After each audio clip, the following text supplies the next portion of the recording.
ಬೇಕೆಂದರೆ ಸುವರ್ಣ ನ್ಯೂಸ್ಗೆ ಮತ್ತೆ ಸ್ವಾಗತ. ಜಂತಕಲ್ ಮೈನಿಂಗ್ ಪ್ರಕರಣ ಎಚ್ಡಿಕೆ ದಂಪತಿ ವಿಚಾರಣೆ 9ಕ್ಕೆ ಮುಂದೂಡಿಕೆ.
ಬಗ್ಗೆ ಮಾಹಿತಿ ಪಡೆಯೋಣ. ನಮ್ಮ ಪ್ರತಿನಿಧಿ ಮಂಜುನಾಥ್ ಈ ಬಗ್ಗೆ ದೂರವಾಣಿ ಸಂಪರ್ಕದಿಂದ ಮಾಹಿತಿ ಕೊಡ್ತಾರೆ. ಮಂಜುನಾಥ್, ಎಚ್ಡಿಕೆ ದಂಪತಿ ಪ್ರಕರಣದ ವಿಚಾರಣೆ ಸೆಪ್ಟೆಂಬರ್ 9ಕ್ಕೆ ಮುಂದೂಡಿದ ಲೋಕಾಯುಕ್ತ ವಿಶೇಷ ಕೋರ್ಟ್. ಹೆಚ್ಚಿನ ಮಾಹಿತಿ ಏನಿದೆ ಮಂಜುನಾಥ್?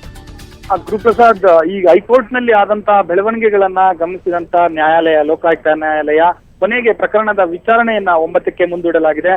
ನಾಳೆ ಅವರಿಗೆ ಅಂತಿಮ ತೀರ್ಪು, ಅಂದ್ರೆ ನಿರೀಕ್ಷಣಾ ಜಾಮೀನು, ಎಚ್ಡಿಕೆ ದಂಪತಿ ಸಲ್ಲಿಸಿರುವಂತಹ ನಿರೀಕ್ಷಣಾ ಜಾಮೀನು ಅಲ್ಲಿ ಅಂತಿಮ ತೀರ್ಪು ಬರಲಿದೆ. ಆ ತೀರ್ಪಿನನ್ನ ನೋಡಿಕೊಂಡು ಪುನಃ ಅಲ್ಲಿ ಏನಾದ್ರೂ ಒಂದೊಮ್ಮೆ ರಿಜೆಕ್ಟ್ ಆದ್ರೆ ಪುನಃ 9ಕ್ಕೆ ಹಾಜರಾಗಬೇಕಾದಂತಹ ಸಾಧ್ಯತೆಗಳಿರುತ್ತೆ. ಒಂದೊಮ್ಮೆ ಅಕ್ಸೆಪ್ಟ್ ಆದ್ರೆ ಅವರಿಗೆ ಆಂಟಿಸಿಪೇಟರಿ ಬೇಲ್ ಸಿಗುತ್ತೆ. ಬೇಲ್ ಬಂದ ಬಳಿಕ ಮುಂದಿನ ಯಾವ ರೀತಿಯ ಕಾನೂನು ಪ್ರಕ್ರಿಯೆ ನಡೀಬೇಕೋ ಆ ಹಿನ್ನೆಲೆಯಲ್ಲಿ ಕಾನೂನು ಪ್ರಕ್ರಿಯೆ ನಡೆಯುತ್ತೆ. ಗುರುಪ್ರಸಾದ್, ಈ ಬಗ್ಗೆ ಸೂಕ್ತ ದಾಖಲೆಗಳನ್ನ ಕೊಡೋದಕ್ಕೆ ಏನಾದ್ರೂ ಎಚ್ಡಿಕೆ ವಕೀಲರಿಗೆ ಕೋರ್ಟ್ ಸೂಚನೆ ನೀಡಿದೆ ಹೇಗೆ ಮಂಜುನಾಥ್?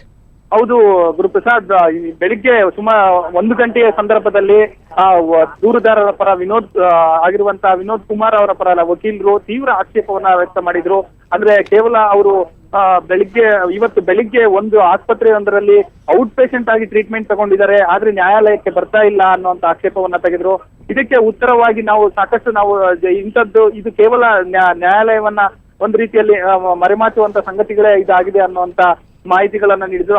ಹಾಗಾಗಿ ಇದಕ್ಕೆ ಅವರ ವಕೀಲರು ಕೂಡ ಕೇವಲ ನ್ಯಾಯಾಲಯವನ್ನು ಕೇವಲವಾಗಿ ಪರಿಗಣಿಸಿರುವಂತ ಮಾತುಗಳು ಕೂಡ ಕೇಳಿ ಬಂದಿದ್ದು. ಹಾಗಾಗಿ ಇದಕ್ಕೆ ಸಂಬಂಧಪಟ್ಟ ಹಾಗೆ ನಾವು ಸಾಕಷ್ಟು ದಾಖಲೆಗಳು ನಮ್ಮ ಹತ್ರ ಇದೆ, ಆ ದಾಖಲೆಗಳನ್ನ ನಾವು ಪ್ರೊಡ್ಯೂಸ್ ಮಾಡ್ತೀವಿ ಅಂತ ಹೇಳಿ ಮಧ್ಯಾಹ್ನದ 1 ಗಂಟೆ ಸಂದರ್ಭದಲ್ಲಿ ಹೇಳಿದ್ರು. ಅದರಂತೆ 3 ಗಂಟೆ ಸಂದರ್ಭದಲ್ಲಿ ಅವರ ಪರ ವಕೀಲರು ಕೆಲವೊಂದಷ್ಟು ದಾಖಲೆಗಳು ಮತ್ತೆ ಅವ್ರ ವಕೀಲರು ಮಾತಾಡಿರುವಂತಹ ಭಾಷಣಗಳನ್ನು ಕೂಡ ನ್ಯಾಯಾಲಯಕ್ಕೆ ಸಲ್ಲಿಕೆ ಮಾಡಿದ್ದಾರೆ. ಗುರುಪ್ರಸಾದ್, ನಾಳೆಯ ವಿಚಾರಣೆ ಮುಗಿದ ನಂತರ ನಾಳೆಯ ತೀರ್ಪು ಹೈಕೋರ್ಟ್ ನಲ್ಲಿ ಯಾವ ಒಂದು ಸಮಯಕ್ಕೆ ಪ್ರಕಟವಾಗಬಹುದು ಮಂಜುನಾಥ್? ನಾಳೆ ನಿಗದಿ ಇದೆಯಂತೆ.